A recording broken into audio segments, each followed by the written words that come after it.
Bonjour à tous, bienvenue dans cette nouvelle vidéo sur ma chaîne YouTube et on se retrouve aujourd'hui pour une vidéo un petit peu spéciale, une vidéo que je crois que j'avais jamais proposée sur la chaîne et je me suis dit tiens ça pourrait être sympa de faire ça en fin d'année, début d'année pour faire un peu un retour sur l'année 2023. Beaucoup de chaînes font voilà, des top films, top séries etc. Je me suis dit tiens pourquoi pas faire un top et flop des émissions de télévision que j'ai regardées cette année, avec mon top 3 de mes émissions favorites et le flop 3 des émissions de l'année.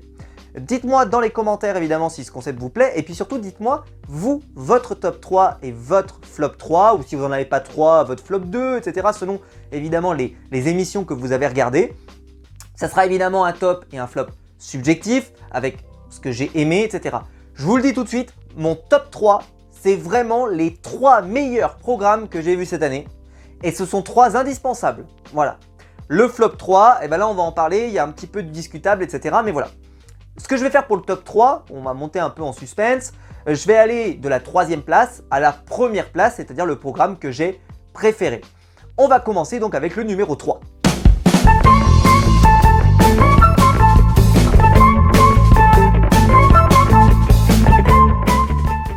Alors de façon extrêmement surprenante, mon numéro 3, et ça va surprendre beaucoup de gens, c'est Koh-Lanta, le feu sacré.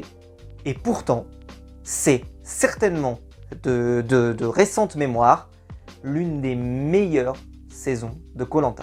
Donc c'est dit, j'ai adoré cette saison. C'est bien parce qu'on a un peu de recul maintenant, ça commence à faire presque un an que la saison a été diffusée. Je sais que vous êtes beaucoup à attendre la prochaine saison, ce qui est d'ailleurs la preuve que 2 saisons par an, il n'y avait pas autant de hype et que là, le fait qu'on attende et qu'on se dise bientôt, on attend la date, on espère, etc.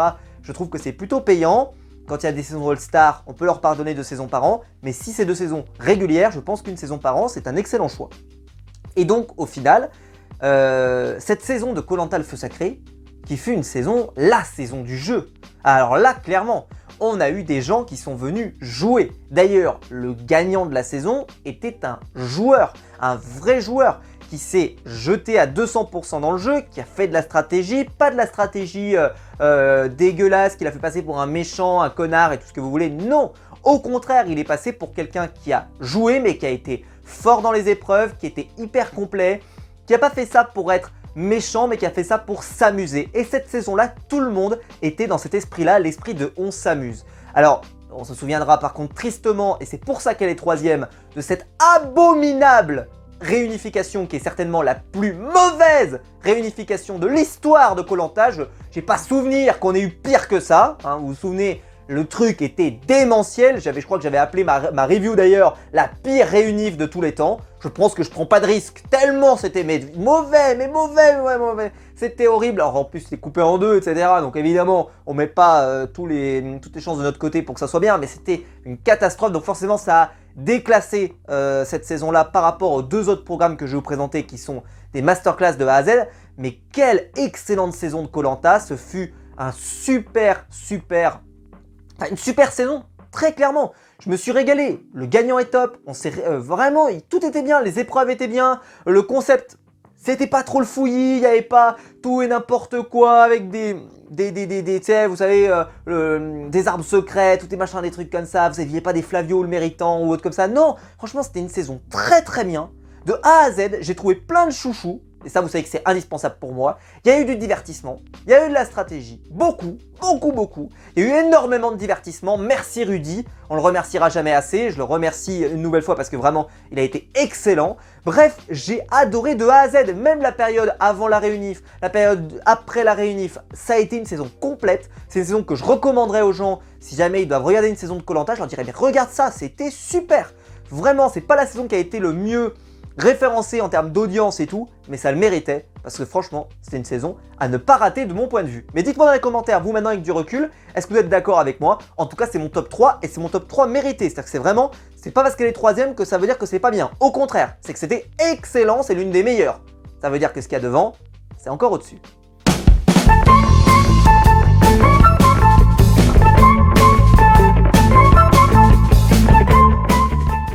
Alors à la 2e place.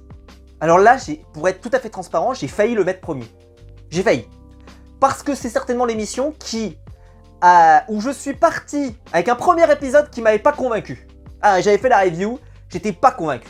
Ah ouais. Et puis après, masterclass jusqu'au bout, parce que ça se joue à rien des fois. Des fois, un programme se joue à rien. On en parle souvent quand on parle de Koh-Lanta, quand on parle de machin, de tout ce que tu veux, mais en vrai, le casting, ça peut tourner au désastre juste avec des fois 2 ou 3, ou à l'excellent, avec 2 ou 3 personnes dans un casting. Tu sais, je veux dire, si vous regardez vos meilleures saisons de Koh-Lanta, vos meilleures saisons de Pékin Express, ou vos meilleures saisons de Top Chef, ou de ce que vous voulez, il suffit qu'il y ait 1 ou 2 ou 3 candidats hyper forts, et tout de suite ça change tout. Et inversement, qu'il y ait 2 ou 3 candidats insupportables que tu peux pas voir, et que tu vas traîner jusqu'au bout, et ben là, tu passes un calvaire. Et là, c'est même pas 3, c'est même pas 2, c'est un seul. On a eu, évidemment, donc je vais parler de Pékin Express, le choix secret, la dernière saison de Pékin Express, avec Xavier et Céline. Xavier et Céline, qui ont quand même incroyable, ils ont été invités sur le plateau de C'est à vous. Je crois que j'en avais parlé dans les reviews, mais il faut se rendre compte du truc, c'est devenu des phénomènes, quasiment tout le monde en parlait. On m'en parlait même au boulot, au lycée, alors que, bon, tout le monde sait que je regarde Pékin Express, que je regarde Koh-Lanta, etc. Tout le monde, mais là, on m'en parlait, on me disait « Mais t'as vu ce patron, etc. C'est trop bien, vraiment ils sont trop cool, on espère qu'ils vont gagner. » Il y a eu un engouement comme en fait la télévision devrait le procurer. C'est ça que la télévision devrait procurer. C'est où on est à fond du début à la fin. Alors évidemment le scénario va dans l'autre sens. Parce que on n'a pas eu la malédiction de la demi-finale avec mon chouchou qui part à la demi. Non, là on a eu vraiment jusqu'au bout. Et puis cette finale d'anthologie avec Xavier et Céline qui étaient les 2 préférés contre les antagonistes. Ceux qui, voilà, étaient dans les magouilles, enfin pas dans les magouilles, parce qu'ils n'ont pas magouillé, mais juste, il y avait des accords, il y a des machins, etc. Et on se retrouvait avec vraiment de la polarisation. Des gens qui étaient à fond derrière eux, et donc là la défaite aurait été terrible. Mais dans toutes les configurations, même si la défaite, même s'ils avaient perdu, ça aurait été incroyable. Parce qu'on aurait vécu un moment de ouf. Et même la demi, on a vécu un moment de ouf. Parce qu'on était à ça de se dire, oh là là, c'est la catastrophe, le stop se passe mal, etc. Mais Xavier et Céline ont fait vraiment vivre cette saison, et cette saison a été incroyable grâce à eux. Je leur remercie parce que vraiment c'était génial. Xavier et Céline, voilà, l'un des meilleurs binômes de Pékin Express, sans nul doute. Pas forcément dans le côté masterclass, ils n'ont pas tout gagné, ils n'ont pas machin, c'est pas les frères belges ou je sais pas quoi, non. Mais par contre, en ce que ça nous a fait vivre comme émotion, c'est sans commune mesure cette année, mieux que Koh-Lanta, mais pas mieux que mon top 1. Ah oui, parce que mon top 1, c'est là, mais vraiment, les 3 premières places, c'est des programmes qui sont indispensables cette année pour moi. Et ce Pékin, juste parce qu'il y avait Xavier et Céline, ça suffit. Et comme je vous l'ai dit, le premier épisode, j'étais un peu déçu. Et après la suite, ça a été vraiment j'étais convaincu encore et encore et encore et encore. Et M6 nous a fait une masterclass. M6, bravo, bravo, bravo. J'ai hâte de voir la prochaine saison de Pékin Express. J'espère qu'elle sera aussi bien. On touche du bois. On touche du bois. Je touche les bibliothèques, je touche mes mangas. Hein, donc on y croit. Mais ça n'est pas égalé mon top 1.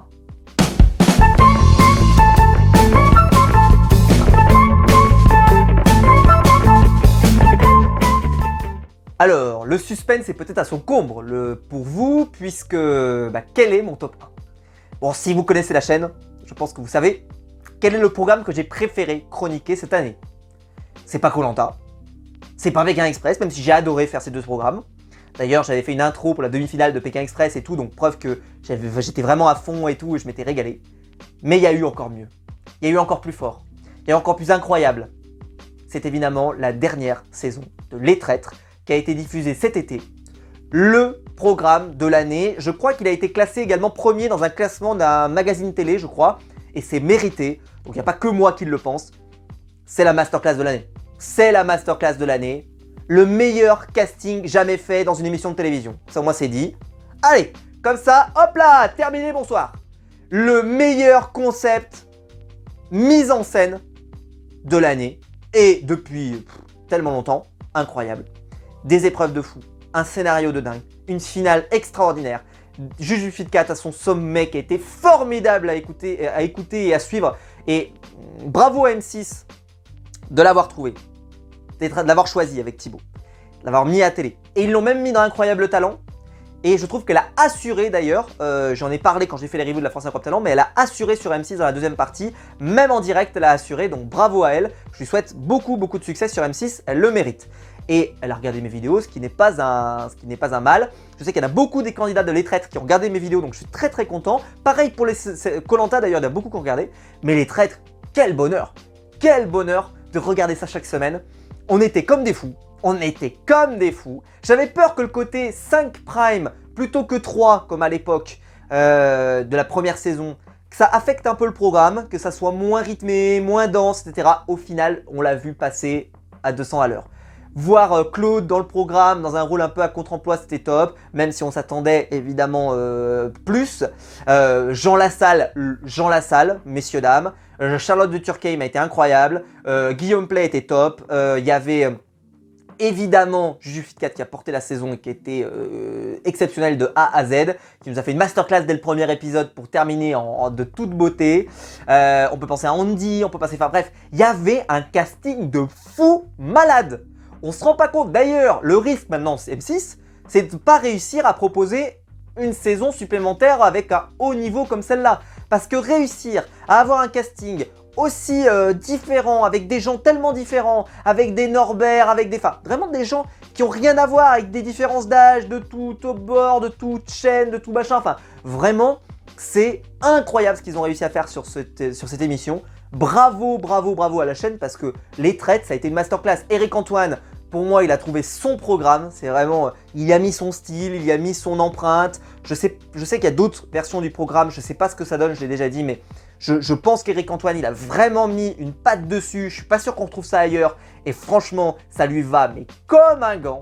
Parfait. Je pense pas que ça lui aille autant bien. J'avais regardé Lego Master, j'ai trouvé que c'était bien, hein, mais voilà. Je pense que là, il est pile dans le truc, pile dans le machin. C'est génial. Bravo à lui. Parce que pareil, il met une atmosphère, les gens...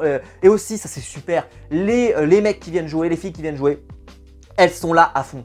Ils sont pas là pour se faire des cadeaux, ils sont pas là... Voilà, tout le monde se trahit, tout le monde machin, tout le monde joue. Et c'est pas grave, on s'en veut pas et tout, c'est génial. Merci M6 de nous avoir proposé un programme de cette qualité. C'est évidemment pour moi le programme numéro 1 de l'année. Mais dites-moi vous dans les commentaires quel est votre top 1 de l'année à la télévision, votre top 3 même d'ailleurs si vous voulez faire comme moi. Est-ce que vous avez préféré, je ne sais pas, peut-être Incroyable Talent, peut-être que vous allez voir rentrer Star Academy qui est en cours de diffusion. Dites-moi ça dans les commentaires, mais en tout cas moi perso, c'est vraiment mon top 3. On passe maintenant au flop 3.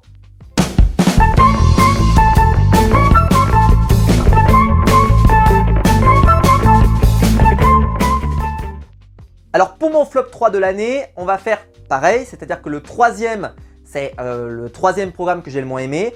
Le deuxième, c'est le deuxième programme que j'ai le moins bien aimé. Et le premier, c'est vraiment le programme que j'ai le moins aimé, mais alors que j'ai détesté ou que j'ai pas du tout aimé cette année. Et donc on va vraiment du moins pire au pire, même si franchement les trois programmes, vous allez voir, je les ai choisis pour des raisons très diverses. Vous allez comprendre. Quand j'ai dit flop, d'ailleurs, c'est à dessein. Parce que le premier programme dont je vais parler maintenant est un programme qui, pour moi, était pas mal. Je l'ai regardé assez régulièrement, j'en ai pas reparlé depuis que j'ai fait la première vidéo à l'époque, mais j'ai aimé. Et pourquoi je parle de flop, c'est qu'évidemment cette émission a été annulée, elle s'arrête là en décembre et elle redémarrera pas au mois de janvier, puisque Laurent Ruquier était arrivé avec son 20h sur BFM TV, gros effet d'annonce, Laurent Ruquier qui arrive sur BFM, franchement, il y avait quand même, ils avaient mis, j'ai l'impression, des petits plats dans les grands, pour essayer vraiment de lui donner le maximum de chance, et ça n'a pas pris. Voilà, il faut le dire clairement, ça n'a pas pris, les audiences n'ont pas suivi, et les audiences ont même baissé au fur et à mesure, les gens n'ont pas été particulièrement curieux, c'est vrai qu'il y avait une proposition, moi j'aimais bien son intro avec les dessins, etc. Je trouvais ça assez sympa, c'était dans son style. Et puis après, malgré tout, ça restait une tranche d'infos à la BFM. C'est-à-dire que les chroniqueurs qu'il faisait venir, c'était des chroniqueurs qui étaient déjà sur BFM TV pour la plupart. Quelques-uns qu'il allait chercher qui étaient un peu plus rares, mais globalement, c'est des chroniqueurs qu'on voit régulièrement sur la chaîne. Et donc, c'était une tranche d'infos assez classique, enfin une tranche de débat. Et je trouvais que d'ailleurs, les débats étaient plutôt sympas. C'était une proposition assez différente de celle de CNews.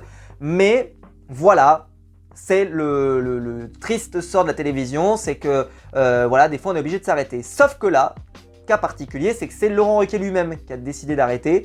Marc-Olivier Fogiel, le patron de BFM TV, voulait qu'il continue. Et Laurent Ruquier a dit, il faut se rendre compte, il faut se rendre à l'évidence, le programme n'a pas pris, les téléspectateurs n'ont pas accroché, et donc j'arrête. Cyril Hanouna avait fait la même chose d'ailleurs sur Europe 1 quand il était arrivé. les audiences n'étaient pas bonnes du tout, il avait fait une année complète, et à la fin, la chaîne voulait quand même continuer en se disant la radio c'est du temps long, donc il faut miser sur lui, sur la durée, etc. Mais il avait abandonné en disant c'est bon, stop, ça marche pas, il faut se rendre compte, les pieds dans le plat, ça fonctionne pas, donc j'arrête. Et voilà, c'est pour vous dire que Laurent Ruquier aurait pu certainement rester, il aurait pu insister, je pense quand même malgré tout que l'émission n'était pas mauvaise. C'est-à-dire que l'idée de se dire c'est un flop parce que l'émission était mauvaise, moi je trouve pas. Je trouve que globalement ça reste assez honnête, ça restait assez sympa, bien fait. Mais le truc c'est que CNews à côté c'est très puissant. Ça a été encore plus puissant, il a cartonné. D'ailleurs Pascal Praud lui a fait un message lors de son départ en disant que... un truc que je trouvais assez classe et assez sport en disant... ceux qui critiquent Laurent et qui se marrent du fait qu'il ait échoué, ils n'ont pas forcément la moitié de leur talent, de son talent à lui, etc. pour pouvoir critiquer. Je trouvais que c'est assez sport parce que je pense que Pascal Praud se rend bien compte que le monde de la télévision est assez cruel et que lui, il a fait pendant très longtemps 20 heures foot sur CNews et ça marchait pas plus que ça. Et que ça marchait, mais c'était pas non plus. Et qu'ils se sont fait rattraper par la chaîne L'Équipe et que justement, c'est ça qui, à mon avis, a coulé l'émission. C'est que la chaîne L'Équipe, après derrière, elle a cartonné et qu'eux, ils n'ont pas marché. Donc ils sont revenus avec une autre offre plus politique, plus machin, etc. Et que ça a marché, donc il sait très bien que la télévision, ça peut... Voilà, des fois il y a des trucs qui prennent, des fois il y a des trucs qui prennent pas, etc. Et là, ça a pris pour lui, il en est content. Mais voilà, j'ai trouvé très, très sport. Donc voilà, la proposition va disparaître. Il va y avoir en fait Bruce Toussaint qui va continuer, il est à 19 h, il va jusqu'à 20 h 30. Et puis ça va s'enchaîner avec le programme suivant. Et voilà, c'est comme ça. C'est dommage pour Laurent Ruquier. Je sais qu'il y a des gens qui aiment pas, voilà, ça dépend. Je sais qu'il y a des gens qui n'aiment pas du tout BFM au sens large. Donc là, bon, à la limite, on ne s'adresse pas forcément à vous précisément. Moi, voilà, Laurent Ruquier, c'est un animateur que j'ai toujours apprécié, j'ai toujours soutenu, que j'ai aimé suivre dans On demande qu'à en rire. Évidemment, on sait qu'il a la radio, où il cartonne sur RTL. Donc, il rebondira. Je ne suis pas trop inquiet. Mais c'est vrai qu'à la télé, ça semble avoir des propositions un peu plus restreintes. Alors, est-ce qu'il va finir sur C8 ? On sait qu'il y avait des petites touches avec Cyril Hanouna, etc. Donc, à voir. Pour l'instant, je trouve qu'il y a déjà beaucoup de monde sur cette chaîne. Il va falloir faire de la place et c'est pas forcément évident. Mais en tout cas, plutôt content d'avoir vu Laurent Ruquier dans un nouvel exercice, même si ça n'a pas payé. Mais effectivement, c'est forcément le troisième du flop puisque l'émission a même été annulée.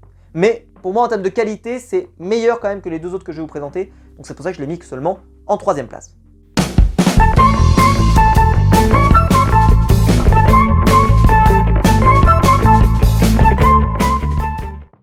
Le numéro 2 de mon flop, et là ça va être assez rapide, c'est Top Chef 2023 et je m'attendais jamais à le mettre en deuxième d'un flop, puisque Top Chef c'est souvent une émission assez valeur sûre, il se plante rarement parce que vu qu'on mise sur la cuisine, on mise sur des candidats, on prend du plaisir avec les chefs et les chefs sont plutôt bons, les Philippe Etchebest, etc., etc. Globalement c'est quand même une valeur sûre, c'est-à-dire que ça peut normalement toujours être à peu près bien Top Chef. Eh non, ça n'a pas pris sur moi cette année, le casting n'était pas bon, moi j'ai pas aimé. Il n'y a aucun plat référence quasiment de l'année. Là, la saison elle a terminé depuis un an, je suis quasiment pas en capacité de me souvenir d'une épreuve marquante ou d'un candidat qui m'a vraiment marqué. Ou alors, si, il y a le concept de deuxième partie de soirée avec Hélène Darroze qui avait vu un candidat éliminer tout le monde et revenir, etc. Mais je pense que s'il n'y avait pas eu ça, ça n'aurait pas marqué les esprits d'ailleurs. Et puis quand il est arrivé, moi, ça m'a pas marqué plus que ça, et j'ai pas trouvé ça si spectaculaire que ça, et ça m'a pas emballé plus que ça. Et donc globalement, j'ai été assez déçu de la saison. Je trouve que voilà, ça a raté, ça n'a pas pris. Je sais qu'il y en a qui m'avaient trouvé dur à l'époque, mais pour preuve, il y a beaucoup de reviews que j'ai pas faites. J'ai surtout fait les reviews de la fin, qui étaient quand même meilleures, mais parce que je me rendais compte que j'avais rien à dire. Les épisodes étaient assez plats, il n'y avait aucun plat dont je me souvenais particulièrement et j'avais envie de vous parler. Surtout que c'est dur de faire les reviews de Top Chef, il faut le dire, parce qu'on peut rien goûter, etc. Donc c'est pas si évident. Et puis c'est assez, voilà, je peux apporter peu de choses par rapport à mon avis. C'est moins intéressant, je trouve, que dans les reviews que je peux vous proposer sur Koh Lanta, sur Pékin, même sur les traîtres et autres, où je peux apporter des choses, je peux apporter d'une plus-value. Là, la plus-value est un peu faible. Mais là, c'était encore plus le cas parce que vu que j'étais pas passionné, voilà, j'ai pas insisté plus que ça et voilà, je trouvais que c'était vraiment une saison qui a été décevante pour ma part. J'ai pas accroché, voilà, j'espère que la prochaine sera meilleure, j'en doute pas parce que je pense qu'ils reviendront plus fort, avec un meilleur casting, peut-être sans Hélène Darroze, non j'y crois pas, mais ça serait bien. Mais en tout cas, voilà, je trouve que voilà, il y a un truc qui s'est pas passé, en tout cas avec moi ça n'a pas pris.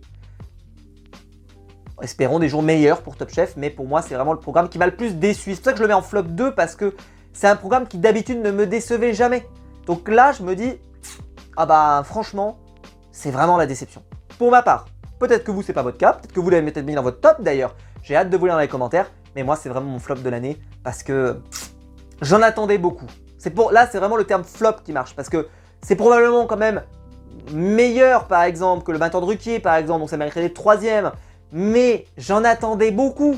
Donc la chute est particulièrement spectaculaire, mais pas autant que le top 1 qui là, c'était la catastrophe.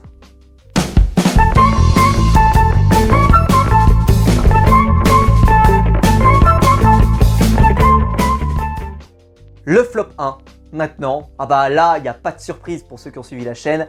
La catastrophe industrielle, l'accident de la route. C'est de façon presque drôle de dire ça. C'est évidemment la route des coffres, l'émission d'été de M6 qui est arrivée en Access Prime Time, présentée en tablette par notre ami Stéphane Rothenberg.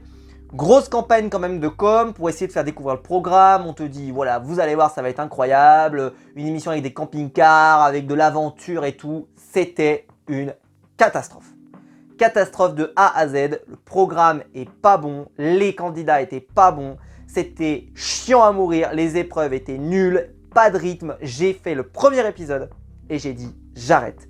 Je sais qu'il y en a certains d'entre vous, je crois, qui ont un peu continué. Je sais pas comment vous avez fait parce que pour moi, j'ai abandonné direct. Les audiences ont été catastrophiques, c'est un accident industriel majeur, M6 s'est vraiment planté, mais pour moi, ils n'y ont pas mis les ingrédients pour que ça marche, hein. Faut être très clair, ils n'ont pas mis les ingrédients pour que ça marche. Ils ont fait ça, ils ont dit allez, on va essayer, on verra bien ce que ça donne, nanana. Sauf que malheureusement, c'était vraiment trop mauvais. Ça n'avait ni queue ni tête, ça n'avait aucun intérêt. On s'ennuyait mais à mourir, mais je me souviens, l'heure même m'avait paru interminable. Et de ce que j'avais vu, parce que j'ai suivi d'autres comptes qui avaient continué de suivre, les épisodes suivants avaient été dans la même veine et ça avait été une débâcle de A à Z. Il y en a qui se sont un peu acharnés, qui ont continué, mais franchement, vous avez tout mon respect parce que pour moi, ça a été vraiment le gros flop de l'année. Pour moi, voilà, ils ont mis un peu dans l'habillage de la com au début pour te faire rêver en venant quand tu arrives. Et puis dès que tu as commencé à débuter le programme, tu te rendais compte qu'il n'y avait rien, quoi. Le programme était vide, on s'ennuyait, voilà. Je pense que c'est un programme qui ne reviendra jamais, c'est mérité. C'est dommage parce qu'il y a eu beaucoup de tentatives de nouveaux programmes ces dernières années et ça n'a jamais payé trop. On verra si le nouveau programme d'M6 lui arrive à s'imposer, on lui souhaite. Mais là non, c'est pas assez bon pour pouvoir s'imposer, pour pouvoir vraiment rentrer dans le panthéon des programmes où tu te dis chaque été tu vas être cool de retrouver ça. Pas du tout. Donc je pense que voilà, c'est vraiment le gros flop de l'année. Et perso, voilà, je le mets pas dans mon classement, enfin je le mets au fin fond de mon classement parce que c'est le programme où j'ai même pas tenu un épisode. J'ai regardé le premier jusqu'au bout et j'ai dit c'est pas possible, je ne peux pas regarder ça, c'est pas possible, c'est trop mauvais, on arrête là. Voilà. Dites-moi vous dans les commentaires ce que vous avez pensé évidemment de votre top 3, enfin de mon top 3 et de mon flop 3. Faites le vôtre dans les commentaires, je vous attends. Et puis voilà, dans les programmes que je n'ai pas cités, il y a Star Academy qui fait une saison tout à fait satisfaisante pour le moment, mais attendons de voir comment ça va tourner. J'ai beaucoup aimé l'émission Qui veut être mon associé cette année, qui a été un beau plaisir, en tout cas pour mon côté, mais qui n'est pas dans mon top 3. Voilà, il y a eu beaucoup de bonnes choses, mais j'ai aimé...